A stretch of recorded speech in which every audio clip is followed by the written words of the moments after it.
Hi there, and welcome to Town Meeting TV's coverage of Town Meeting Day 2026. My name is Emily Brewer, and I will be moderating the school budget presentation this evening. This program is part of a series of budget presentations and candidate forums hosted by Town Meeting TV in advance of Town Meeting Day, which is on Tuesday, March 3rd, 2026. These forums are made possible by Town Meeting TV's generous underwriting partners. We thank them very much for their support. You can find all forums at cctv.org/TMD2026 or on Town Meeting TV's YouTube channel, where auto-generated captions are available. If you're tuning in on YouTube, we encourage you to click the subscribe button to stay tuned into local democracy this election season. Now on tonight's program, we'll hear from Winooski School District representatives about the FY27 school budget that voters will see on their ballot. Joining me tonight is Robert Millar, School Board President, and Nicole Mace, School Board Vice President. So thank you very much for being here tonight. Sure. This is a really good opportunity to dive a little bit deeper into the budget so you are aware of what you are voting on March 3rd. And if you are tuning in live, we do encourage you to call 802-862-3966 during the presentation. If you do call in, we'll do our, well, actually this is for candidate forums. We won't prioritize your question with other questions because there's no other questions, so we will prioritize your question. So Nicole and Robert will answer your questions to the best of their ability, so do encourage you to call in. With that being said, I will let you folks jump right in. Thank you. Thank you so much. Absolutely. Let's go. Can we go right to our... Yep. Okay, here yep. we are. Kevin is the wizard of that, so he will switch that for you. Amazing. Yeah. So to introduce this, we've been talking about this budget. Well, I mean, our superintendent and his team have been talking about it for years at this point. They try to plan well in advance, but we on the board, we've been working since October when we first got some presentations on likely budget pressures, and just approved the full budget this past week. So we'll just start going. All our presentations you'll ever see from us start with this, our end statement, which is similar to what you might see in other organizations as a mission vision statement. This is also our ends policy, because we're actually a policy governance board, which means we govern by policy. Okay. It's pretty straightforward, but also very different than you'll find a lot of other boards. Sure. But since this is a policy, not just a statement, the idea is that it's at the center of everything we do, and our goal is to always be in compliance with this policy. If you want to, I don't think that's you, but so yeah, as I said, we started the discussions back in October with some likely budget pressures. Obviously, personnel costs, wages are going up, healthcare again rising. Thankfully not in double digits as it has been for the previous 3-4 years, but still we were told about a 7.3% increase in average healthcare costs. Inflation continues to be an issue. Special education costs continue to rise, particularly for, and this will be important for something we'll discuss near the end, what's known as out-of-district placements, and I might turn to you for more specifics on that, but that's, you know, with students with particularly strong, difficult needs that can't be met in the building. We often have to pay large amounts to send them to private places around the state, which can be far away. So not only are we paying in some cases hundreds of thousands of dollars, but also paying for the transportation to send them far away from home where they don't necessarily want to be anyway. Let's see. Sorry. No, what else did we have on here? Preschool. So the Act 166 a few years ago expanded universal pre-K, and we've continued to expand that in district. So we're now offering full 5-day program to 3- and 4-year-olds, or just 4-year-olds? Prioritizing 4-year-olds. Prioritizing 4-year-olds, but available. And of course, the last one you'll see on there is probably something you've heard a lot through the past year, threats to federal funding. There's a lot of unknowns going into this year, what we can expect from the federal government. Do you want to take the next one? Historically, Winooski's, benefited from federal funds, which, we have a high needs population, so that's been great, but in the current environment, that's been not so great. So headline is the board adopted a final operational budget, as Robert said last week, of $34,818,909. That represents a 4.6% increase in the budget over last year. Good news is we don't anticipate any increase in our homestead tax rate. Instead, we're projecting a 1% decrease. And that's largely due to the fact that we saw, as you can see here, an almost 8% increase in our weighted pupils. We'll go through the formula in a few minutes to illustrate why those things matter, why the numbers have the impact that they do.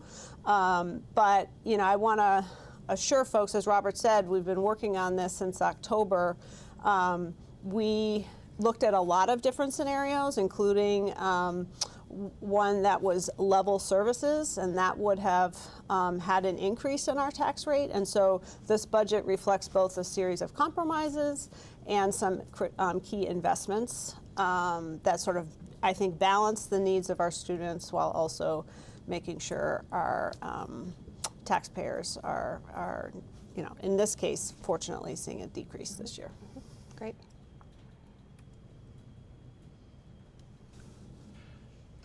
So you can see from this next slide, breaking down a little bit of what the past 10 plus years have looked like in terms of per pupil spending.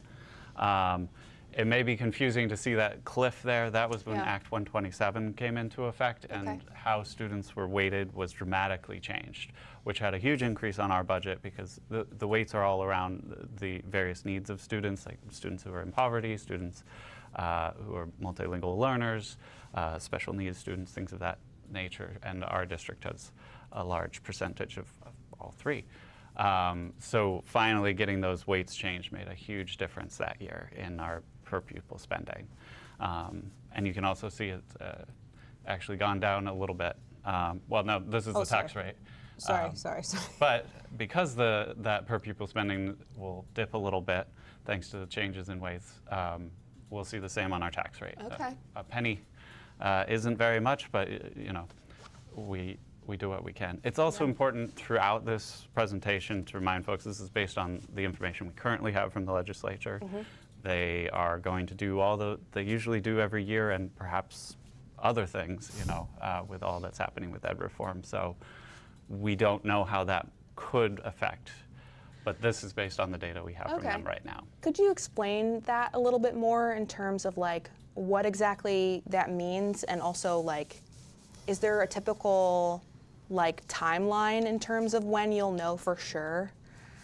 Do you want? I'm happy to take it. So December 1 of every year, the tax commissioner is required to send a letter to, you know, issue a letter to the public estimating what components of our funding formula calculation will be based on projections related to, you know, what the sales and use tax revenue will look like for the education fund, what school budgets are likely to increase statewide, you know, based on early estimates. And they run their numbers through their special mathematical calculation machine, and they share their projections with the field December 1st. So that's really what school boards use to calculate what the impacts of their budget decisions are. Of course, we have to warn our budgets by next week, right? But the legislature's just getting started. Yes. So typically, boards and taxpayers won't really know what the final impact of the budget they vote on in March is until May or June. That's tough. That happens every year. Yeah, that timeline is it can make it hard to make kind of, it can make your planning decision really complicated, and then it can make folks at home who are voting on it have to make a decision that, you know, they might not necessarily fully understand what the implication is. Right. And we're always try to be really clear with our voters, like this is, as Robert said, this is based on the best information we have. You know, there's been some press about the governor proposing to use some one-time money to buy down the rate. You know, the statewide projection was 12% increases in property taxes, and of course no one wants to see that happening. Right. We did not assume that in our modeling. We went with the numbers that came out in the December 1 letter. Gotcha. All right. Great. Thank you for clarifying that. Yeah, sure. One of the factors that we like to just keep an eye on as a board is how is our per pupil spending compared to our neighboring districts. And so this just shows that Winooski is sort of on the lower end of the spectrum. And again, that is thanks to the weights that give us sort of added student numbers based on the needs of our students. Okay. So it's a much more equitable way of counting and has resulted in us being sort of more on the lower end. Gotcha. So the weights of students, it's not like the actual physical number of students who are in schools. So like your cost is lower because the weights for the needs of your students are higher. That's correct. Okay, gotcha. So our actual number of pupils is closer to 800, but when you weight our students according to their need, it's that, I don't think we have a slide. we don't have a slide with it. Oops. We got up to like 40 slides through the course of the budget process, You've so we tried to streamlined it streamline at it this for point, tonight. yeah. Yeah, but I think it's closer to 2,000. Okay, gotcha. And if we had, there's a very interesting slide. Again, you know how there's that drop off with Act 127. Yes. It's the opposite if you look at the student weights. It was somewhere around 900, and then with the new weights, it's somewhere around 2,000. Wow, okay. Yep. Okay, so we mentioned some compromises that were made to keep our budget increase just under 5%. Want to be clear that it's roughly 10 positions that will be reduced, but most of those reductions are going to be made through natural attrition, retirements, involuntary transfers, and reassignments. So we're really not anticipating more than one or none job layoffs. That's as pretty a incredible. Yes. Yeah, we have some creative ways that we encourage retirement and attrition. Absolutely. And I think this is a good opportunity to just, again, give props to our administrative team, particularly Superintendent Chavaria and their work on this that goes back, not to October, but far, far beyond and far into the future. There, you know, you may ask if our taxes are going to go down a cent, why wouldn't we talk about a higher budget? But they aren't just about like, you know, there's a lot of talk on the state level about spending, as if boards are just spending. But I think most boards, I'd like to think, are like ours, and they're very serious about the work that they're doing, and their administrative team are very serious about doing it at a cost that makes sense. And that's what we've asked of our administrative team, and that's what they're doing. That's great. And as Robert said, doing some long-term planning and forward thinking, so it's multi-year work, not, you know, to get through this budget session. And I think that I just want, in addition to the superintendent, thank our staff for being really open to thinking about doing what we do differently in order to be more efficient. Absolutely. And I think it's one of the like hardest things that you when in terms of budgeting and is thinking of making cuts and losing people and losing programs. And so it's really tough. So it's really, it really is incredible to see one or none in terms of layoffs and being creative in terms of how you're getting to that point. So that's great. And that's a lot of collaboration in the background that we aren't even privy to between staff and administration to get to that place. Yep. Wow. Okay, so this is the chart that we like to oh, sorry, Robert, I keep jumping in. No, you're fine. This is what happens when you let me drive the slideshow. I'm just here to look pretty. No, please. So this is a chart where we've, they flash so they can see how pretty I am. Exactly. So this chart should kind of give folks an idea of what that tax rate would mean based on the value of their home. And you can see year over year changes. This doesn't have the amounts, but you can see it's been a slight decrease each year. You know, a penny is not huge, but on $500,000 house, it makes a difference. Sure. And you know, and there are quite a few more houses in those higher ranges in Winooski than there were just 5 years ago, with all the housing costs going up around this area. So we like to give a pretty large range. Right, we used to show between, I think, I don't even know, 150 is Wow. 450 or something, and we Yeah, had the right. reappraisal a couple Now years 150 is ago. not even on the list No. anymore. Oh, absolutely not. I'm not even sure 250 should. Yeah, there's not many. Why don't you take this one too, Robert? Sure, I'll do that too. I also wanted to say too, like all of this information is available on the school's website Okay, as wonderful. well. So we're moving very quickly because we know we only have a half hour. Yep, But yep. Great. That's there as well. So this looks at the impact on households that pay based on income, which is still a large percentage of our Winooski residents, homeowners. And you can see also slight decreases in fiscal year 26 versus 27. Not huge. A penny isn't huge, but it makes a difference. Okay, so that's really the budget article that we're going to be presenting. Okay. We also approved an article for the warning that would authorize the district to purchase property on Norman Street, which is the street that the Winooski School District campus is located on. There are some residential homes on that street, and one is for sale, and the district has identified that as an opportunity to circle back to Robert's point earlier about students that were paying private entities to educate off-site. This would allow us to build alternative program adjacent to our campus. It will be more cost effective. It will keep our students in their community better connected to their school. If they can participate in an event, they're right there. And certainly when they're ready to transition back into the main campus environment, they're better positioned to do that. And so in order to purchase the property, we're proposing to use up to $380,000 in last year's surplus. So this will not impact property tax rates. It's money that the district has in the bank that is a really effective use of one-time money, really, to make this purchase and this investment that is projected to pay for itself, really, in terms of saving in tuition that we're paying out of district. Great. Yeah, and I just want to highlight that, it's not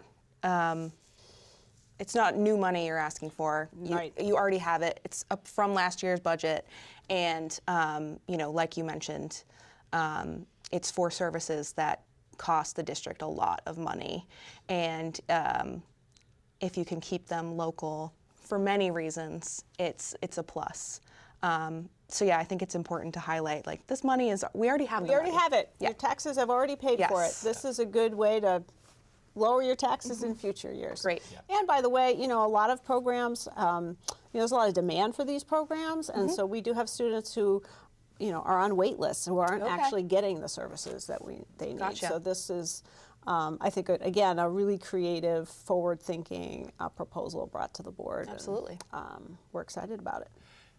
And the one thing I'd add is, of course, the first question we as a board had that I expect a lot of Winooski residents have is, why not in the building? Because we do have a newer building that we did build. But, again, these are students with very particular needs for whom even being in the building might not be an option right now. So even if we had a room, it would not be an appropriate setting. Yeah. Okay.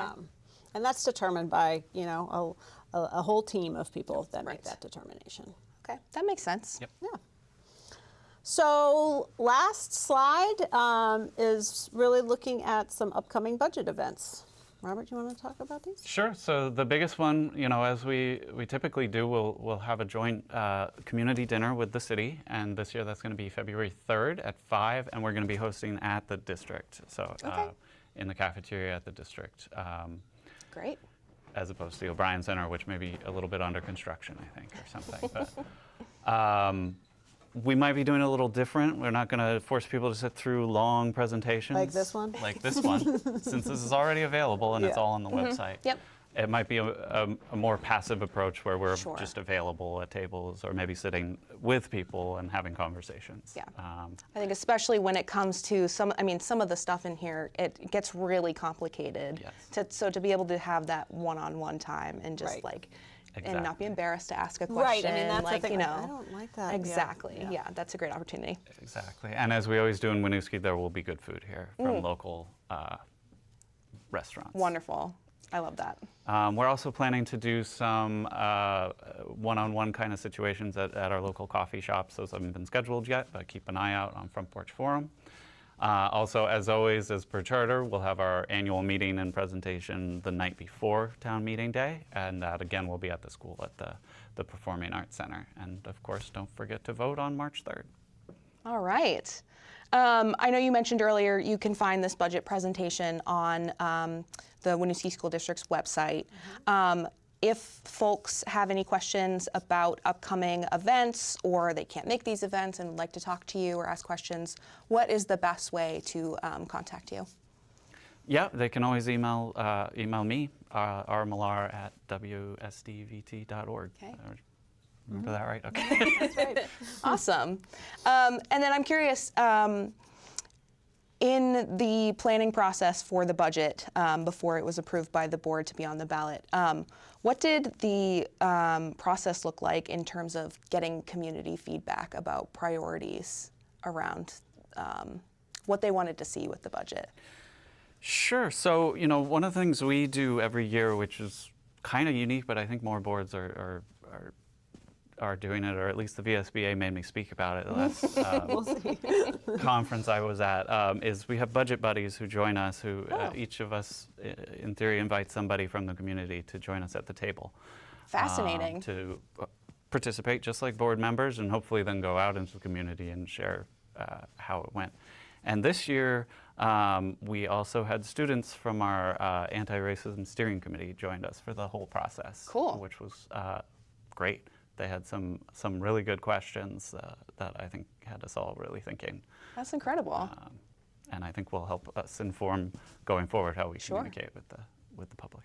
Yeah, Cool. We've had community dinners in the past where we bring people in and ask them to sort of vote on different scenarios.